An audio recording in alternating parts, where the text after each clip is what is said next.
Assalamualaikum warahmatullahi wabarakatuh. Halo teman-teman, selamat datang kembali di YouTube channelnya Cinta. Buat teman-teman yang belum kenal, kenalin aku Cinta Aprilita, mahasiswa program studi profesi apoteker di Universitas Andalas. Nah, sebelum-sebelumnya kita udah banyak banget membahas tentang materi-materi di apotek. Untuk kali ini, kita akan bahas tentang penerimaan resep obat keras, narkotika, dan psikotropika di apotek. Tetap stay tune ya! Sebelum kita membahas lebih mendalam terkait materi ini, ada baiknya kita mengetahui apa sih sebenarnya yang dinamakan dengan resep.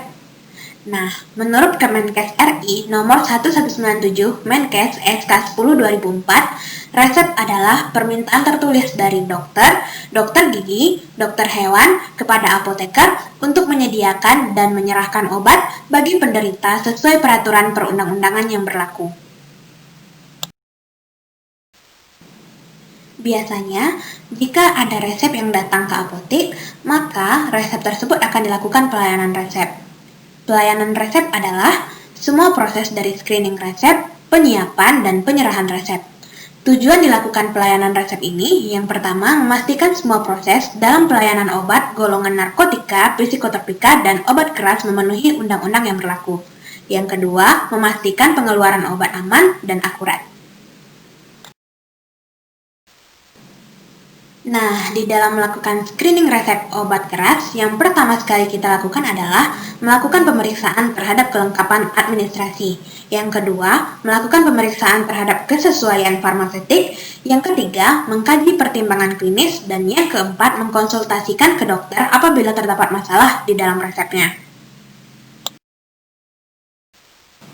Sementara itu, untuk melakukan pelayanan resep yang mengandung obat narkotika diatur dalam Undang-Undang RI Nomor 35 Tahun 2009. Di sana disebutkan bahwa yang pertama, narkotika hanya digunakan untuk kepentingan pengobatan dan ilmu pengetahuan. Yang kedua, narkotika hanya dapat diserahkan pada pasien untuk pengobatan penyakit berdasarkan resep dari dokter. Yang ketiga, apotek dilarang mengulangi menyerahkan narkotika atas dasar salinan resep dari dokter.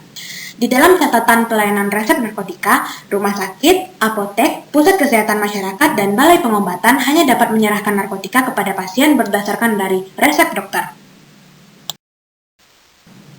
Ada beberapa hal yang harus kita perhatikan di dalam melakukan pelayanan resep narkotika dan psikotropika.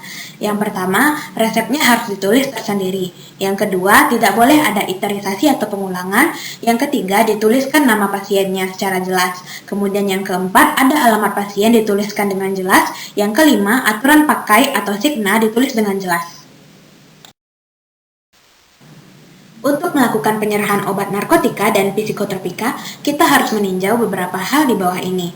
Yang pertama, melakukan pemeriksaan terhadap kelengkapan resep. Yang kedua, melakukan pemeriksaan kesesuaian farmaseutik, yaitu bentuk sediaan, dosis, potensi, stabilitas, inkompatibilitas, cara, dan lama pemberian. Kemudian yang ketiga, narkotik dan psikotropik hanya dapat diserahkan atas dasar resep asli dari rumah sakit, puskesmas, apotek lainnya, balai pengobatan, dan dari dokter. Kemudian yang keempat, salinan resep narkotika dalam tulisan ITER tidak boleh dilayani sama sekali. Sementara yang kelima, salinan resep narkotika dan psikotropik yang baru dilayani sebagian atau yang belum dilayani sama sekali hanya boleh dilayani oleh apotek yang menyimpan resep aslinya. Kemudian yang keenam, melakukan konsultasi kepada dokter tentang masalah resep apabila diperlukan.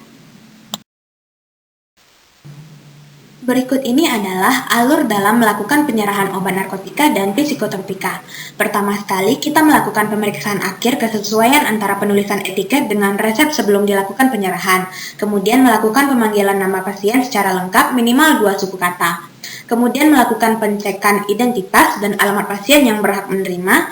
Kemudian menyerahkan obat dan disertai dengan pemberian pelayanan informasi obat terkait dengan nama obat, kegunaan dari masing-masing obatnya, dosis, dan cara pemakaiannya. Kemudian menanyakan kembali kejelasan kepada pasien terhadap PIO yang telah diberikan dan meminta pasien untuk mengulang penjelasan yang telah disampaikan. Kemudian, resep tersebut kita simpan di tempat penyimpanan khusus resep narkotika dan psikotropika, kemudian kita lakukan pendokumentasian.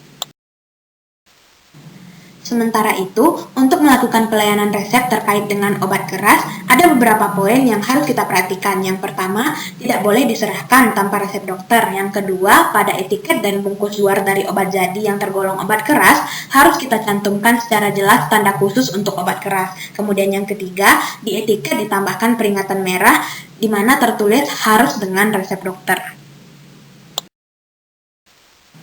Oke teman-teman, sekian dulu pembahasan kita kali ini. Sampai jumpa lagi di lain waktu. Terima kasih. Assalamualaikum warahmatullahi wabarakatuh.